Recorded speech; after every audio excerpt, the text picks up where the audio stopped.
Voilà, Alpha n'aime pas l'argent.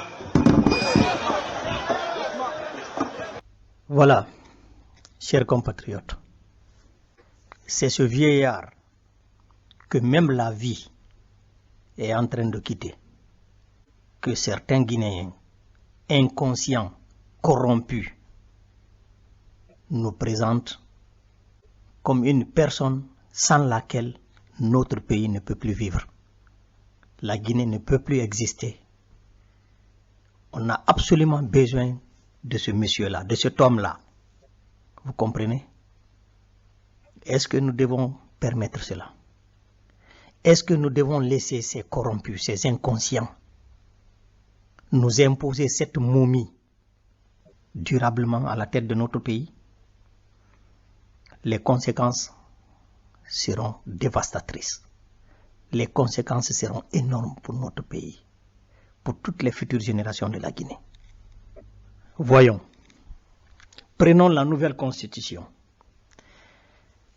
Non seulement le projet même d'une nouvelle constitution est une violence faite à la Guinée, au peuple de Guinée, par Alpha Condé et le réseau qui l'entoure, mais voyons, analysons un peu cette nouvelle constitution, mes chers compatriotes. Même si elle était bonne, elle ne devrait pas être acceptable pour nous.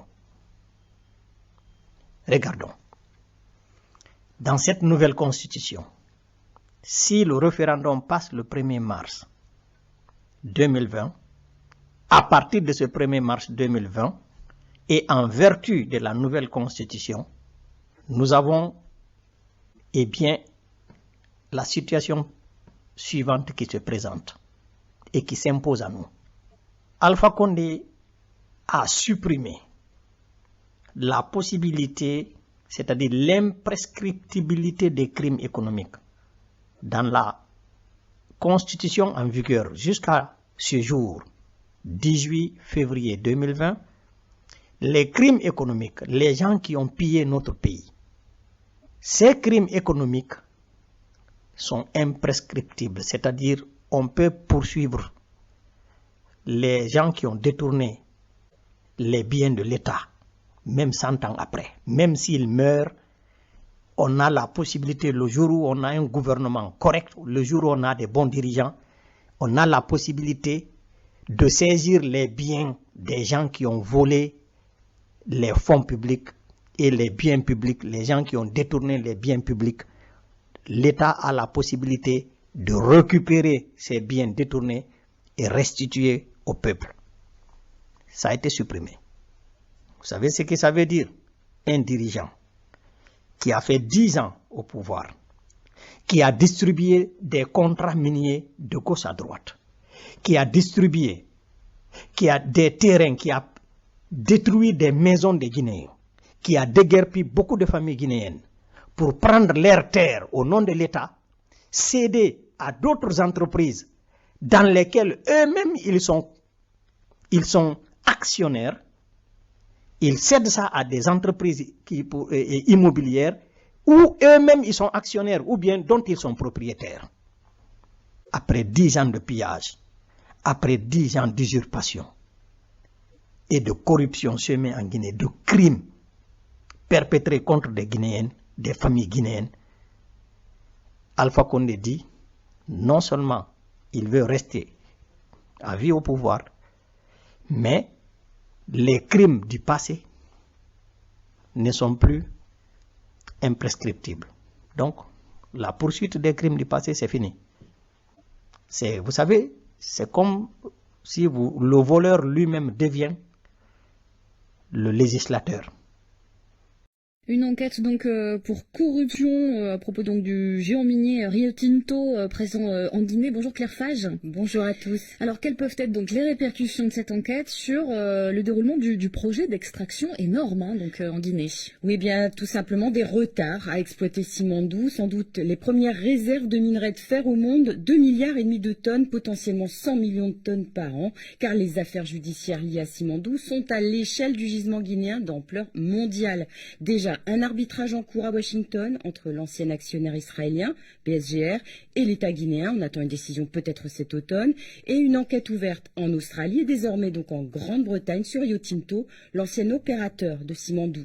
Rio Tinto étant un groupe anglo-australien. Il s'agit d'éclaircir les conditions dans lesquelles a été négocié l'accord transactionnel entre Rio Tinto et l'État guinéen en avril 2011, quelques mois après l'élection d'Alpha Condé à la présidence de la Guinée. Rio Tinto est soupçonné d'avoir versé une commission de 10,5 millions d'euros à un conseiller du chef de l'État guinéen en matière minière, le banquier français François de Combrette, en échange d'avantages, notamment fiscaux, en tout cas d'un traitement de faveur par rapport aux autres conventions minières. Rio Tinto a reconnu un échange de mails douteux. Il s'est dit prêt à collaborer avec la justice britannique et australienne, mais tant que des affaires judiciaires sont en cours autour de Simandou, cela hypothèque les changements de gouvernance du gisement et sa mise en valeur. On sait que les Chinois sont en cours de négo avec l'État guinéen pour acquérir la totalité des blocs, mais ils ne sont pas pressés étant donné la conjoncture économique mondiale. Ces affaires donnent aux Chinois l'excuse pour faire traîner les choses sans pour autant renoncer à ce minerai de fer de haute teneur pour l'avenir. En quelques mots, Claire, est-ce que cette affaire peut fragiliser certains membres du gouvernement guinéen? C'est difficile de le dire, les membres actuels du gouvernement ne sont plus les mêmes. Le ministre des Mines de l'époque, c'était Mohamed Lemine Fofana, il aurait disparu des radars. Un de ses successeurs était Kerfalayan Sané. Autre personnage central de ces négociations avec Rio Tinto, Sadouni Maga, alors conseiller juridique du président Alpha Condé. Il est aujourd'hui secrétaire général du ministère des Mines. En tout état de cause, l'enquête interrogera tous ceux qui ont été mêlés de près ou de loin à ces négos au sein de Rio, et tous les partenaires, a déjà annoncé la justice britannique. Merci Claire Fage.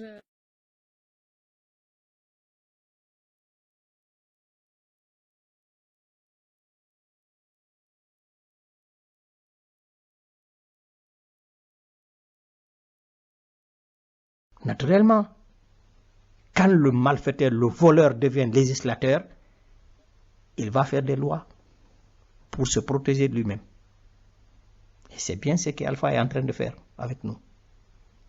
Deuxièmement, dans la nouvelle constitution, Alpha Condé supprime le droit au peuple de Guinée de résister à l'oppression. Et pourtant, c'est le droit le plus légitime qui doit être réservé à tout peuple. Ce passage de la Constitution-là est le premier, les crimes économiques. Le RPG, quand Alpha Condé était à l'opposition, le RPG lui-même s'était battu pour que ces clauses soient introduites dans la Constitution guinéenne parce qu'il en voulait aux autres, parce que c'est les autres qui avaient géré. Maintenant qu'eux-mêmes ils sont venus au pouvoir, ils ont pillé le pays pendant 10 ans, ils ont fait des audits pour dire que les anciens qui ont géré le pays ont détourné 6 milliards d'euros. Mais ils n'ont poursuivi personne, ils n'ont arrêté personne, ils n'ont traduit personne devant la justice parce que ils comptaient faire pire que ces anciens. Et maintenant, ils nous font un projet de constitution qui absout tout. Il n'y a plus de péché, tout est zéro. Ceux qui se sont servis en Guinée, c'est fini, on ne doit plus en parler. Oui, parce que c'est eux qui se sont servis le plus. Un autre point. Dans la présente constitution, la constitution en vigueur, on a donné au Premier ministre des prérogatives. Le poste de Premier ministre est constitutionnel. Il peut nommer aux emplois civils. Et cela a été imposé à Lansana Conté lorsque Lansana Kouyaté a été choisi comme Premier ministre. Parce que Conté était président, délétère, fatigué, mourant. Conté ne savait plus gérer réellement. Et en tant que président, vu que ce sont ses femmes, ce sont ses proches, les Keïra, les Ibrahima Keïra là, les femmes de Conté, ses belles-sœurs, ses beaux-frères, comme c'est eux qui géraient finalement l'État à la place du président, la Guinée était déchirée entre les familles rivales, les intellectuels, les syndicalistes, le peuple de Guinée a réfléchi, s'est dit, y compris les partis politiques dont le RPG. Le peuple les forces vives ont pensé que c'était absolument normal que le président de la République délègue une partie de ses pouvoirs à un premier ministre. Comme ça, si la tête de la Guinée, il y a une défaillance à un niveau, surtout au plus haut sommet, la présidence, il y a un chef de gouvernement qui peut toujours gérer la situation. Ça a été fait, pas pour rien. C'était pour remédier à ce que nous avons vécu sous Lansana Conté. Cette constitution en vigueur corrigeait des erreurs du passé. Cette nouvelle constitution que nous avons aujourd'hui a été faite en tenant compte des problèmes qu'on avait rencontrés dans le passé sous Lansana Conté. Eh bien, ils ont supprimé. Alpha Condé a supprimé ça. Désormais, le Premier ministre n'a plus encore d'autres prérogatives. Tous les pouvoirs sont ramenés à la présidence. Et nous savons, vous avez vu Alpha Condé, un vieux, épuisé, fatigué, maladif, que même la vie est en train de fuir. Très bientôt, ce monsieur ne pourra plus rien. Plus rien. Il ne pourra même pas aller seul à la toilette. Et il veut s'imposer à nous comme le roi, le seul législateur, le seul décideur de la nation, et à vie. Vous voulez qu'on accepte ça? Quel inconscient, quel Guinéen irresponsable peut soutenir ça? C'est la plus haute trahison qu'on puisse commettre contre sa patrie. Même le fait qu'on confie au Premier ministre la mission de faire la promotion du dialogue social et l'application des accords conclus avec les partenaires sociaux, même ça, garanti par l'article 58 de la Constitution en vigueur, a été supprimé. Le Premier ministre n'a plus aucune fonction, absolument rien. Tout revient désormais au président de la République, Alpha Condé. Il devient le suprême. Il devient le Dieu en Guinée. Ce monsieur-là, il veut faire de la Guinée sa chose. Ce vieillard, fatigué et qui a perdu toute raison, veut faire de la Guinée son objet, son jouet, avec la complicité des gens qui se disent intellectuels, des Guinéens et des Guinéennes, corrompus, inconscients, prêts à vendre leur âme au diable, qui sont en train d'hypothéquer l'avenir de toute une nation. Dans le projet de la Constitution, toujours, la nouvelle Constitution que Alpha propose, il est interdit, c'est-à-dire on cesse désormais l'interdiction faite au président de quitter toutes les fonctions à la tête d'un parti politique pour être au-dessus de la mêlée, pour être là pour toute la nation entière. Il a supprimé ça. Mais écoutez, il ne l'a jamais respecté. L'article 38 de notre Constitution, il ne l'a jamais respecté. Alpha n'a jamais accepté de céder la tête du RPG. Et pourtant, la Constitution exige de lui de céder la présidence du parti, toute activité au sein du parti politique pour être le président de la République de tous les Guinéens. Il ne l'a jamais respecté. Mais maintenant, il veut simplement, le fait qu'il n'est pas prêt à respecter cela, il veut rendre cela légal. Alors, on peut lire dans la nouvelle constitution qu'il propose la chose suivante. Le président de la République, il peut retarder, il peut refuser l'entrée en vigueur d'une loi votée par l'Assemblée nationale en refusant de la promulguer. Donc, l'Assemblée nationale peut voter une loi, le président de la République, si la loi ne lui convient pas, il refuse. C'est fini. 1. 2. Il peut adopter sa propre loi, une loi quelconque qu'il veut.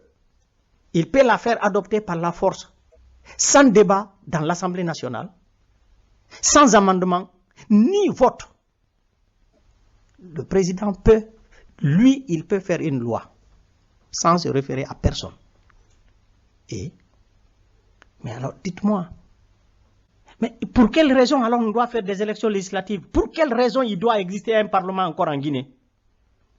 Si avec la nouvelle constitution que Alpha propose, le Parlement peut voter une loi, il refuse, il laisse tomber, il peut faire une loi sans consentement du Parlement, il peut dissoudre le Parlement quand et comment il veut.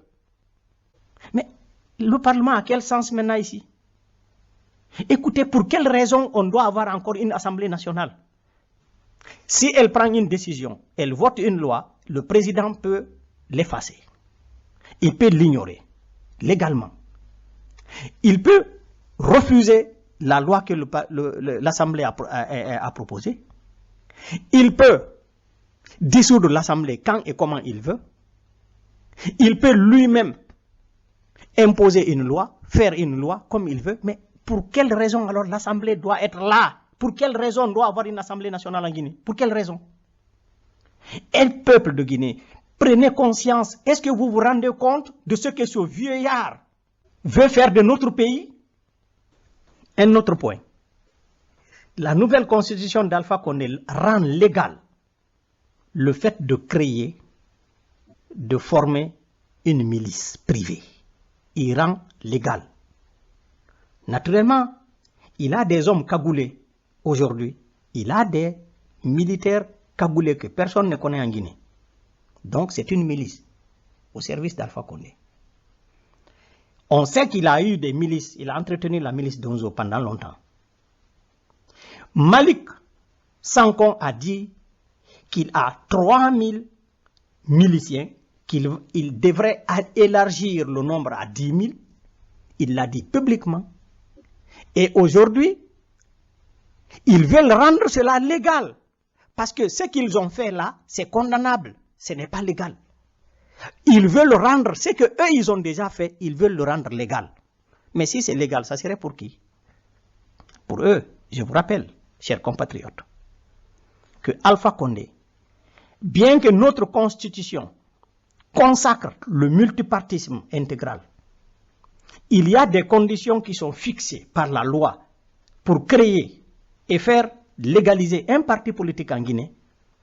Même les associations de simples citoyens, les Alpha Condé, Bourema Condé, ils ne les légalisent pas.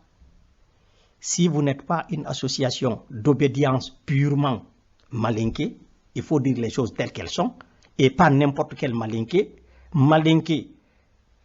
proche du RPG, où vous êtes des larbins, des marionnettes peuls, sous forestiers qui veulent travailler pour le RPG, ils vous donnent maintenant une légalisation. On ne vous donne de l'autorisation que pour ça. Ça veut dire quoi? Ils veulent rendre légal le fait que eux, ils vont créer des milices en Guinée. Les armées, faire comme au Togo.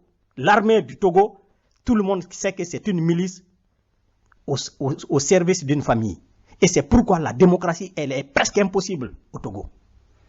Ils veulent faire ça en Guinée. Mes chers compatriotes, vous savez, ce n'est pas tout. Regardez. L'organisation structurelle de la République est consacrée par le législateur. Selon la constitution en vigueur, l'organisation de notre République, l'État, les structures de l'État, c'est l'Assemblée qui les fixe. Le président nomme maintenant à ses institutions. Dans la nouvelle constitution que Alpha propose, qu'il veut imposer, désormais, le président de la République, il nomme aux emplois civils et militaires qui sont déterminés par voie réglementaire. C'est-à-dire, soit par le président de la République lui-même, soit par le Premier ministre, que lui, il gouverne, et qui ne peut ici, qui n'a pas de prérogative, sinon que faire ce que le président a dicté. C'est-à-dire, désormais, l'organisation structurelle même de l'État, c'est le président qui décide. Donc, il peut changer toutes les structures de l'État, organiser l'État à sa guise, à sa convenance, et il nomme au poste correspondant. Vous comprenez, monsieur? C'est que la Guinée n'existe plus. Alpha Condé fait de la Guinée une maison de sable que des enfants construisent dans la rue. sur des plages, une maison de sable, il peut créer la chambre qu'il veut, il peut créer la toilette, mettre à gauche, mettre à droite, il peut créer 2 chambres, 2 salons et autres.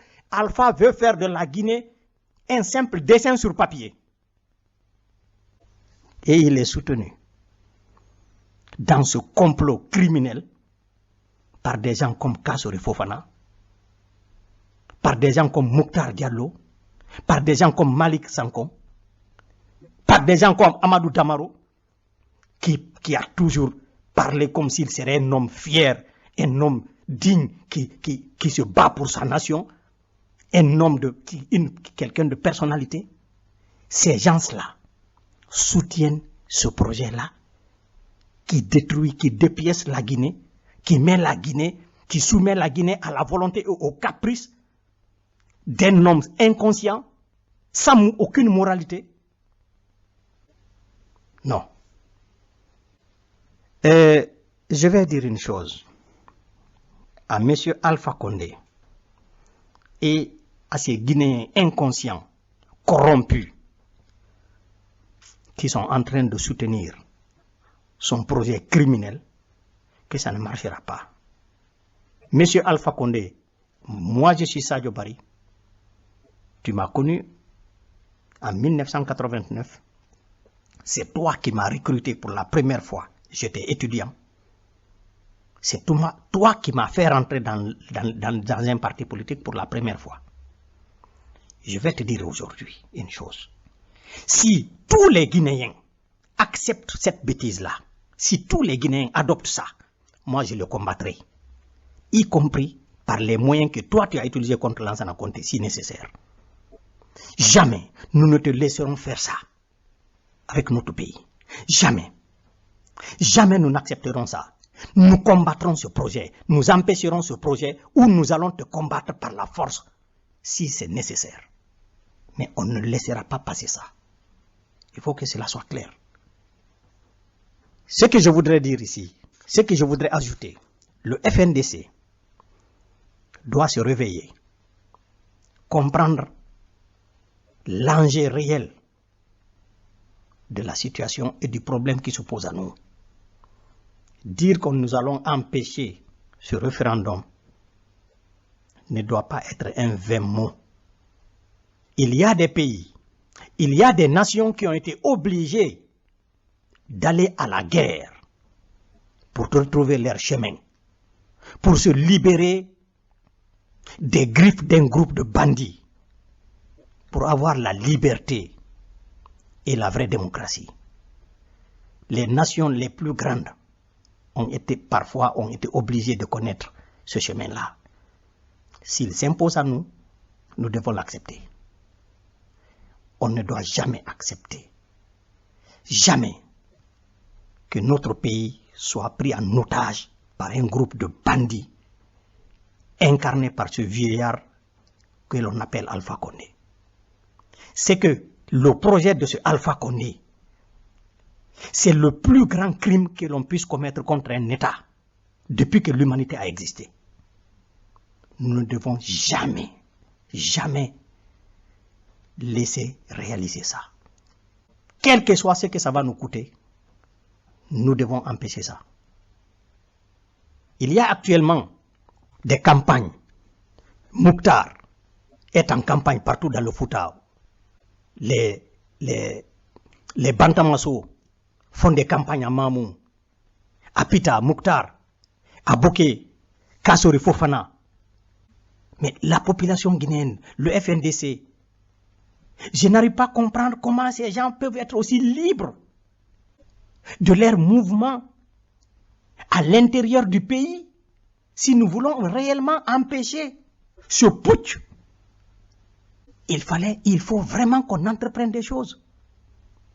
On ne doit pas laisser ces gens-là libres de leur mouvement, organiser tout ce qu'ils veulent, attendre le dernier jour, le jour où les gens sont appelés aux urnes, dire bon, on va empêcher. Écoutez, vous allez empêcher comment? Si vous attendez le dernier jour, tout est mis en place, vous allez empêcher comment? Il y aura un état d'urgence. Les forces de l'ordre seront déployées partout et les milices vont s'y ajouter.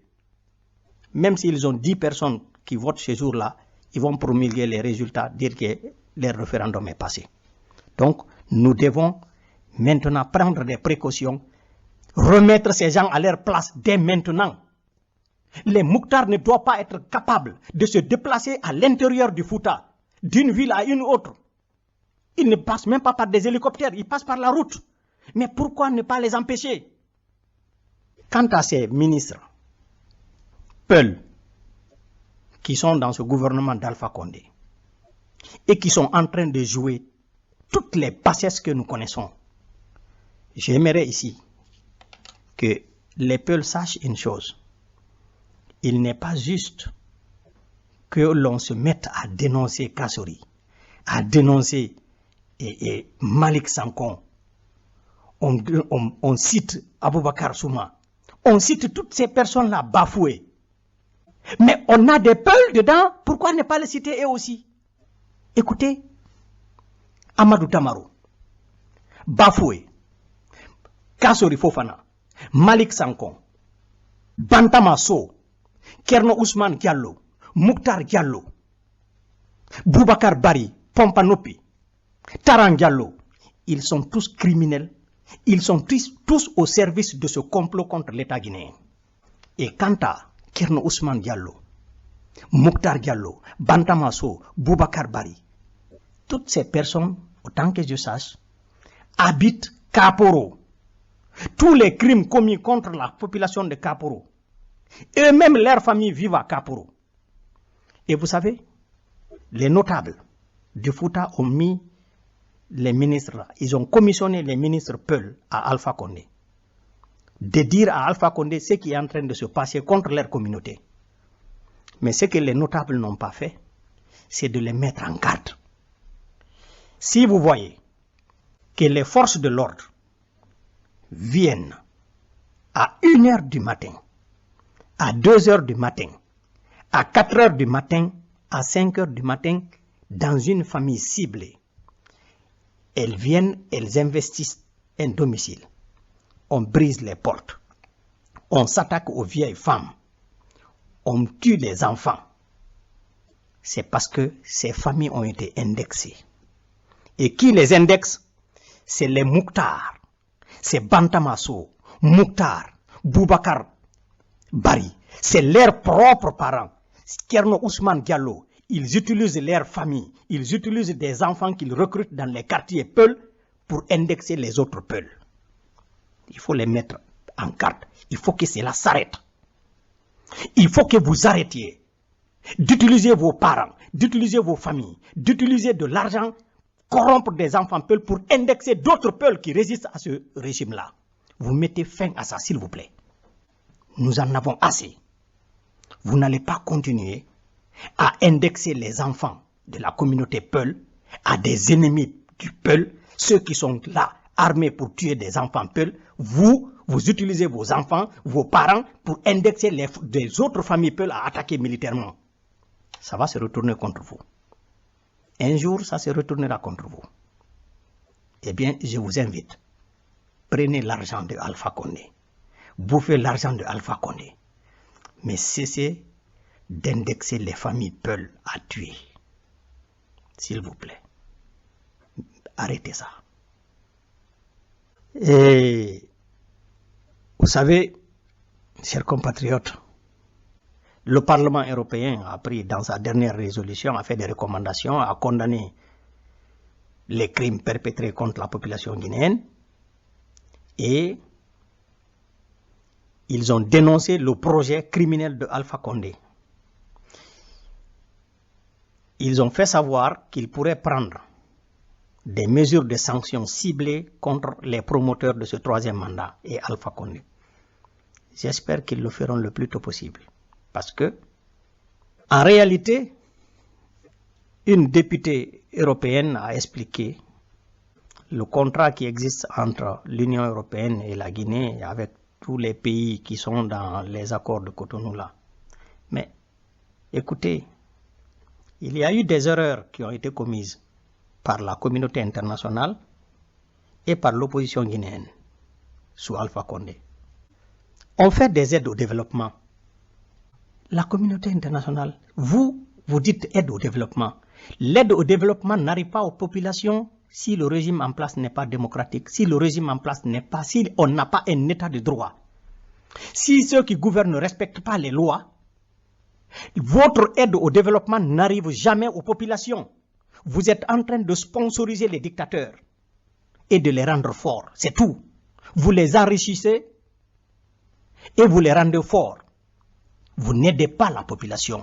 Pour aider une population, c'est de veiller à ce que il y ait d'abord une garantie de bonne gouvernance. La garantie de bonne gouvernance, l'aide aux populations, l'aide au développement doit commencer par ça. S'il n'y a pas une garantie de bonne gouvernance, c'est que vous êtes en train d'enrichir un groupe de bandits et de les rendre forts contre leur peuple. Nous avons aujourd'hui l'exemple en Guinée.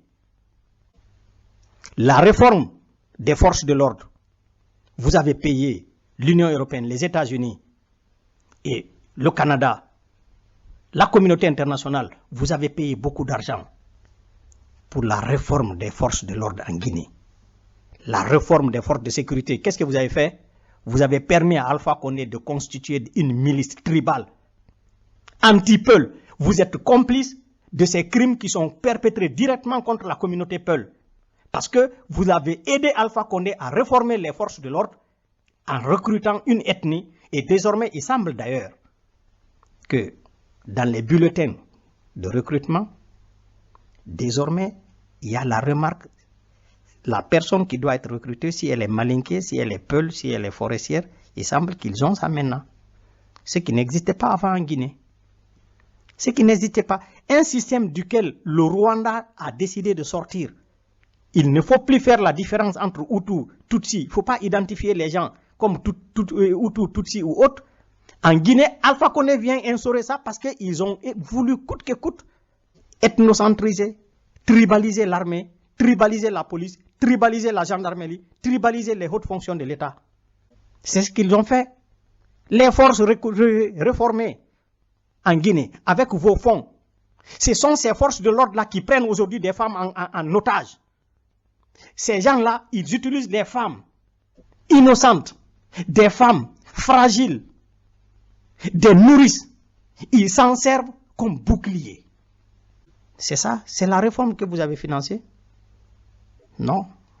Vous vous êtes rendu complice des crimes qui sont en train d'être organisés contre le peuple de Guinée et des crimes racistes. C'est ça la vérité. Mais là, l'opposition a aussi sa part de responsabilité. Dès lors que vous avez su que la réforme des forces de l'ordre a été financée par des institutions étrangères ou par des partenaires étrangers, vous devriez exiger un droit de regard sur ce qui se fait. Vous devriez exiger de participer à toutes les phases de mise à tout le processus de recrutement et l'entraînement. Tout, vous devriez, en tant que Parlement, en tant que député, vous devriez suivre tout le processus pour vous assurer que ça ne serait pas utilisé à dessein. Vous ne l'avez pas fait. Vous ne l'avez pas fait. Donc, vous avez laissé le régime prendre de l'argent des partenaires qui veulent aider la Guinée pour servir une cause tribale, pour constituer une milice au service d'un parti politique. Nous devons prendre conscience d'un fait. La situation est tellement pourrie qu'avec Alpha Condé, nous battre maintenant pour stopper Alpha, pour empêcher ce vieillard tordu de rester au pouvoir davantage en Guinée, cela nous coûtera moins que si nous le laissons passer ici. Si on le laisse passer ici, ça, c'est l'État guinéen qui disparaît. Je vous l'assure. Eh bien, quel que soit le prix à payer, nous devons organiser la résistance contre Alpha Condé. Elle est civile, elle est politique, elle est juridique. Si tous ces instruments échouent face à la force que eux ils veulent utiliser, eh bien, utilisons aussi la force. Nous ne devons jamais céder par rapport à ça. Si la force s'impose à nous, servons-nous-en. Mais on ne doit pas laisser ces bandits-là prendre notre État, notre peuple en otage durablement. Pour finir, j'ai 3 messages, dont le premier s'adresse à nos aînés, aux leaders politiques des partis qui sont les poids lourds actuels, qui étaient les leaders et candidats face à Alpha Condé en 2010. Le deuxième message s'adresse au FNDC, Coordination nationale en Guinée. Le troisième message s'adresse à nos éléments des forces armées guinéennes. Mes chers leaders politiques, anciens premiers ministres de Lansana Conté, vous avez été tous des premiers ministres. Vous avez dirigé notre pays pendant longtemps. Vous avez de ce fait eu accès à tous les dossiers secrets de notre État. Vous saviez pertinemment que Alpha Condé est un danger, que Alpha Condé est un virus contre lequel il fallait protéger notre pays, la Guinée. Vous le saviez. En 2010, la constitution qui était en vigueur avait été adoptée par l'ensemble des partis politiques guinéens, dans l'unanimité. Le RPG, l'UNR, le PRP, l'UPG de Jean-Marie Doré, le PGP de Charles Pascal Toun, tous les partis politiques à l'époque s'étaient entendus sur la nouvelle constitution de 90 qui a été adoptée par référendum. Quand Conté a essayé de modifier des articles de la Constitution, l'opposition que vous êtes, à l'époque, Alpha Condé, Bamamadou, les Siraj, on dit qu'ils ne sont pas d'accord. Donc, ils maintiennent la Constitution qui était en vigueur. Et cette Constitution qui a été adoptée par référendum limitait l'âge des candidats à l'élection présidentielle à 70 ans. En 2010, Alpha Condé avait déjà 73 ans. Alors, de par la constitution que son propre parti avait adoptée, Alpha Condé était hors course. Vous, qui avez incarné les plus hautes fonctions de notre pays, qui devriez avoir le souci de protéger notre pays, avant vos propres intérêts, y compris votre vie, donc avoir le courage. Vous avez accepté que la constitution soit modifiée, qu'il y ait une nouvelle constitution pour enlever simplement le verrou qui empêcherait Alpha Condé d'être candidat. La constitution en vigueur, le changement de constitution a été décidé en 2010 uniquement parce que l'ancienne constitution ne permettait pas à Alpha Condé d'être candidat. Vous avez accepté qu'il y ait une nouvelle constitution, de changer la loi fondamentale de notre pays pour satisfaire un individu. Eh bien, vous êtes responsable de ce que nous sommes en train de vivre aujourd'hui. Et voilà, naturellement, il n'a jamais été président, il n'a jamais travaillé, il n'a jamais été même cadre de l'administration guinéenne. Il vous a fait peur. Vous avez eu peur de lui. Vous avez changé la loi fondamentale du pays pour qu'il soit candidat. Et vous lui avez cédé le pouvoir. Aujourd'hui, il est président de la République. Vous voulez qu'il pense quoi? Vous voulez que ce type-là pense quoi? Naturellement, Alpha croit qu'en Guinée, il peut faire ce qu'il veut. Et aujourd'hui, voilà. Vous voulez l'empêcher? Vous lui dites non? Mais vous êtes qui pour lui dire non? Quand il n'était rien, vous avez été incapable de lui dire non. Maintenant, il est le président de la République. Il a les forces armées, il a la police, il a la gendarmerie, il a les caisses de l'État. Toute la banque centrale lui appartient aujourd'hui. Et vous voulez lui dire non, vous voulez vous opposer à sa volonté. Vous croyez qu'il va entendre? Vous croyez qu'il va céder par rapport à vous? Il ne le fera pas. Eh bien, mes chers leaders, je vous prie de comprendre une chose. C'est l'avenir de notre peuple qui est en cause ici. Vous ne devrez pas accepter qu'un individu, un aventurier, parachuté de l'extérieur, qui n'a aucun lien, aucune attache dans notre pays, que ce monsieur-là puisse utiliser un tel putsch pour se donner de façon légale. Parce que s'il réussit ici, il s'approprie notre pays légalement. Vous ne devriez pas l'accepter. Vous avez des moyens. Je vous prie de mettre la main à la poche. S'il faut financer, financez-le. Si Alpha veut utiliser la force pour concrétiser son projet, pour mettre son projet en application, pour nous imposer cette nouvelle constitution et son pouvoir à vie, eh bien, s'il vous plaît, s'il veut utiliser la force, je vous prie, mettez la main à la poche. Vous avez des moyens pour que les Guinéens qui sont engagés, qui sont prêts à y résister en vertu de l'article 21 de notre Constitution, puissent avoir les moyens de leur action. S'il faut utiliser la force pour arrêter cette force que Alpha veut nous imposer, eh bien, je vous prie, faisons-le. Mon deuxième message s'adresse au FNDC. Hier, quand j'ai lu et j'ai écouté les propos du coordinateur national du FNDC, Abdraman Sano, je n'en revenais pas. La sous-région. Nous ne sommes pas sur le schéma empêcher d'organiser les élections.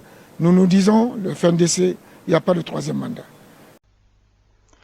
Quand Abdraman Sano attend cette date-là, ce jour-là, pour affirmer que le FNDC ne s'inscrit pas dans un schéma d'empêcher les élections, ça, c'est un revirement. Ce discours est un revirement. Le FNDC a été clair. Pendant longtemps, il a été question, on va empêcher ce putsch-là. On va l'empêcher. Et les gens, les Guinéens sont engagés dans le monde entier, sont en train de s'organiser et d'agir pour l'empêcher. Et quand Abdraman Sano vient nous dire maintenant, aujourd'hui, que le FNDC ne veut pas empêcher les élections, ça veut dire qu'il permette, il veut créer alors les conditions. C'est un discours démobilisateur, c'est un discours de revirement. Ou peut-être, c'est maintenant que nous comprenons que M. Sano essaie d'afficher ses vraies couleurs, parce que il y a un problème avec le FNDC sous la direction de M. Sano que nous n'arrivons pas à comprendre. Je prends le cas de la France. Tout le monde sait qu'il n'y a pas un Guinéen plus intègre dans la lutte contre ce troisième mandat, dans la lutte contre la répression et la dictature en Guinée, plus que Ibrahima Sori Makanera. Le groupe constitué par Ibrahima Sori Makanera et la plupart des partis politiques que nous avons ici, ce groupe-là, M. Abdraman Sano a, pour un premier temps, refusé catégoriquement d'accepter ce groupe comme représentant du FNDC. Je ne comprends pas. C'est là on s'est toujours posé des questions. On s'est toujours posé des questions.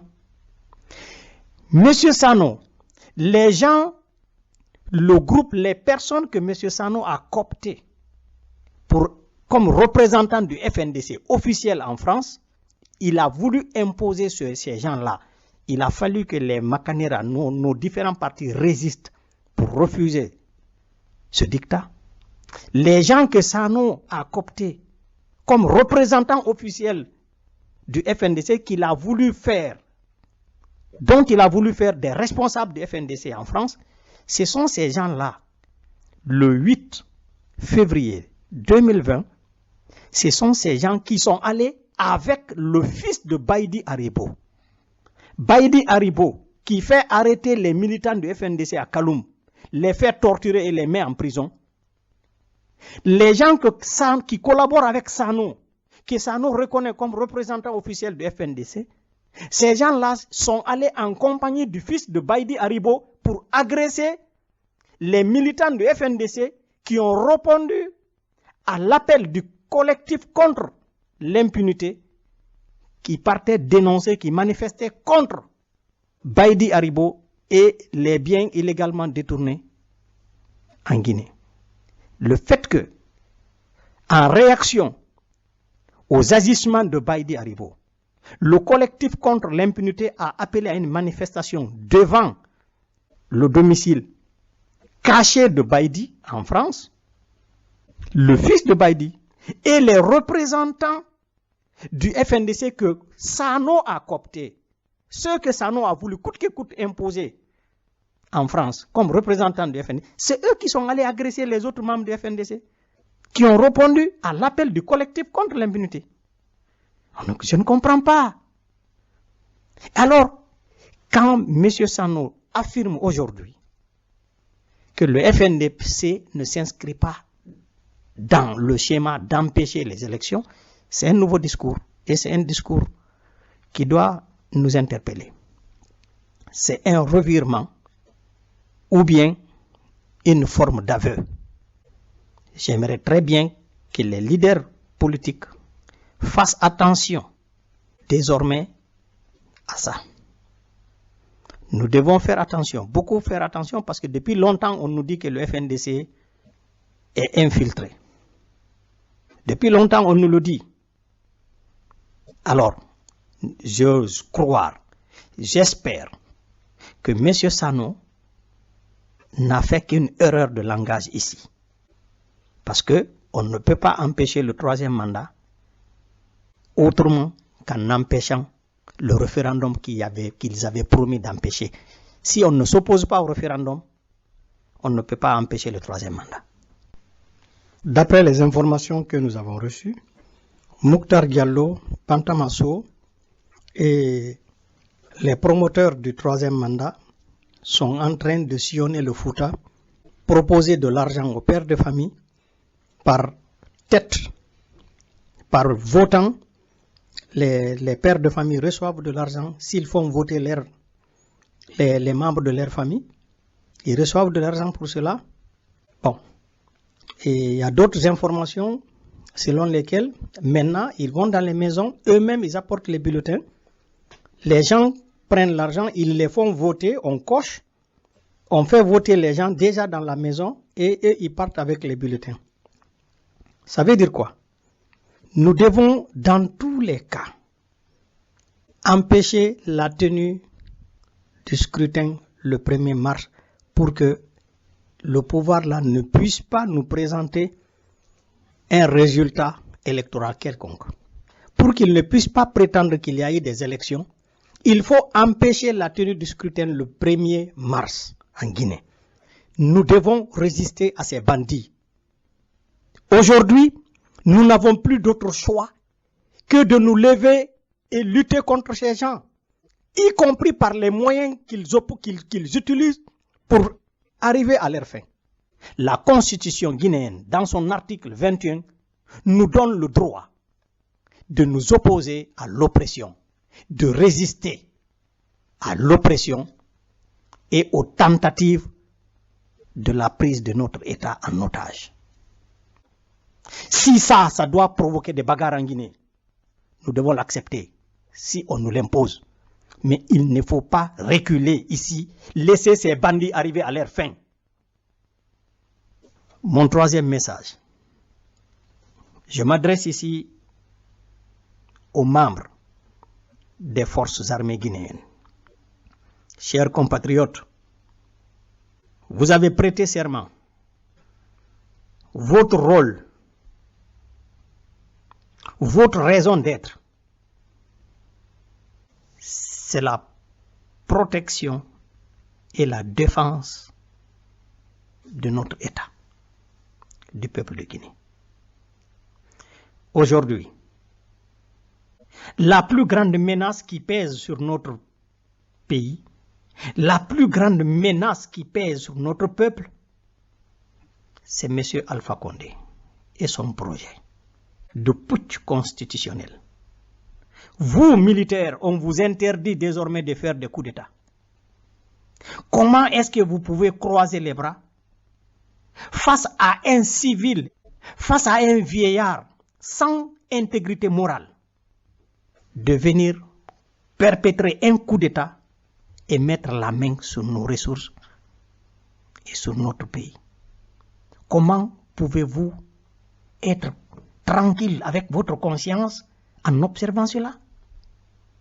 S'il y a aujourd'hui un démon contre lequel protéger la Guinée, c'est Alpha Condé, vous devez prendre votre responsabilité. Amen. Si vous ne le faites pas, ce que Alpha veut faire, nous, civils guinéens, nous n'allons jamais l'accepter. Si vous ne jouez pas votre rôle maintenant, si vous ne jouez pas votre rôle, si vous ne faites pas votre devoir de stopper M. Alpha Condé, ces bandits qui l'entourent, dans leur tentative de prendre notre pays en otage, eh bien, vous risquez de vous retrouver dans un avenir proche face à d'autres Guinéens décidés à s'y opposer par tous les moyens.